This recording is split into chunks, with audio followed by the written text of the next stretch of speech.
আমি এইখনেই ধন্যবাদ জনাইছোঁ। ৰাস মন্দিৰক জীৱন প্ৰদৰ্শনৰ কাৰণে আমি আগবাঢ়িম। তাৰ আগতে কথা এটা কৈছোঁ যে খুব কম সময় হাতত পোৱা গৈছে।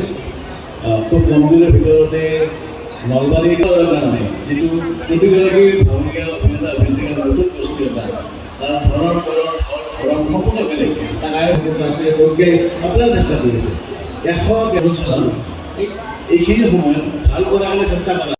নিজৰ মাতৃভাষাটো ক'ব নোৱাৰোঁ, কিন্তু ইংৰাজী কেতিয়াবা হ'ব পাৰে, কাৰণ ইংৰাজী মানুহ এজনক ধৰি আনি যদি মই আজি অসমীয়া ক'ব পাৰোঁ, ক'বলৈ কওঁ তেওঁ শুদ্ধকৈ ক'ব পাৰিব জানো নে কি কয়? গতিকে কেতিয়াও ইংৰাজী ভুলকৈ ক'লে লাজ নকৰিব, চেষ্টা কৰিব লাগে। আৰু আমাৰ মা বাপেকে কি হয়, কাৰোবাৰ লগত চিনাকি কৰি দিলে ল'ৰা ছোৱালীটোক কি কওঁ, বাবা কৈ দিয়াচোন আংকেলক মাতা, কওঁনে খুৰাক মাতা, দাদাক মাতা, নকওঁ আৰু কৈ দিওঁ মাতি দিয়াচোন, মাতি দিয়া, কি মাতিব দিওঁ, টুইংকল টুইংকল লিটিল ষ্টাৰ। কেতিয়াবা কওঁনে শুৱনি আমাৰ গাঁওখনতে শুৱনি গছেৰে ভৰা, ডাল ফুৰি ফুৰি ফল ফুল লাগে পতকা উমল ভৰা, এইটো মাতি দিলেতো সন্মানেই গ'ল আৰু নে কি কয়? আমি মাক দেউতাকবোৰে তেওঁলোকক সৰুৰ পৰাই শিকাওঁ যে অসমীয়া দুজন ব্যক্তি লগ পালেও প্ৰথম দুআষাৰি যদি ইংৰাজীত কথা নাপাতা তোমালোকক কোনেও স্মাৰ্ট বুলি নকয়।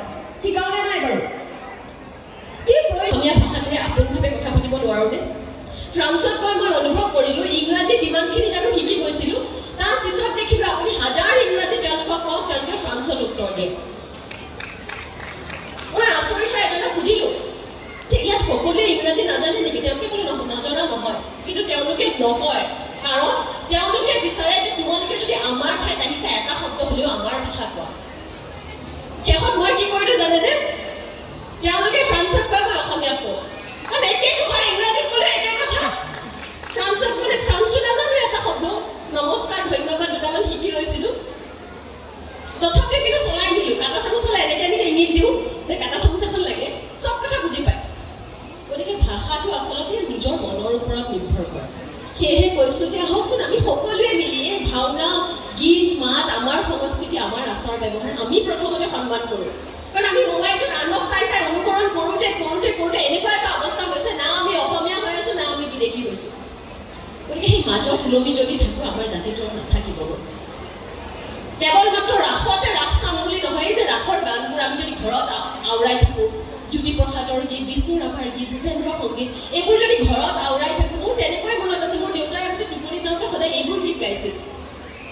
মোক কেতিয়াও মুখস্থ কৰোৱা হোৱা নাছিল। আজি যদি অন্ততঃ সোধে মই নিশ্চয়কৈ এটা ঘোষা, এটা পদ, ভাওনাৰ এফাকি বচন কিবা মই বিচাৰোঁ। মই বহুত জ্ঞানী, মই সাধাৰণ এজনী ছোৱালী, হয়তো আপোনালোকতকৈ বহুত কম জানো, কিন্তু আজি মোৰ নিজৰ ওপৰত থকা বিশ্বাসৰ বাবে এনেকৈ মঞ্চত থিয় হৈ আছোঁ। প্ৰথমতে নিজক বিশ্বাস কৰক যে মই সকলো ফালৰ পৰা সম্পূৰ্ণ হৈ যেনেকৈ আছোঁ এনেকৈ ভাল আৰু আগুৱাই যাওক। এই আত্মবিশ্বাসে আপুনি পৃথিৱী জিনিব পাৰিব। সেই বিশ্বাস আগত ৰাখি আজি এই পবিত্ৰ মুহূৰ্তত মোৰ দৰে সাধাৰণ ছোৱালী এজনীৰ কথা কওঁতে যদি কিবা ভুল হৈছে ক্ষমা প্ৰাৰ্থনা কৰি এই সুন্দৰ মঞ্চখন, ইমান সুন্দৰ এই ৰাস ভাগ, আজি দাদাহঁতে ইমান কষ্ট কৰিছে, দাদাই কলাক্ষেত্ৰৰ পৰা আহিছে ইমান কষ্ট কৰি আপোনালোকৰ মাজলৈ। মই তাকে দাদাক আহিয়ে সুধিছোঁ যে আপোনালোকতো ন এই ভাৱ সুন্দৰকৈ উপভোগ কৰক। মই আপোনালোকক দিব পৰা একো ক্ষমতা নাই, সদায় চেষ্টা কৰি আহিছোঁ যে নিজৰ অভিনয়ৰ জৰিয়তে ভাল কিবা এটা যাতে কৰি দেখুৱাব পাৰোঁ। আজি মই সেই চেষ্টাই কৰি থাকিম। আশীৰ্বাদ কৰিব, সকলোলৈকে পুনৰবাৰ সেৱা জনাই আজিৰ এই মঞ্চখন উন্মোচন কৰিবলৈ ঘোষণা কৰিছোঁ। ধন্যবাদ।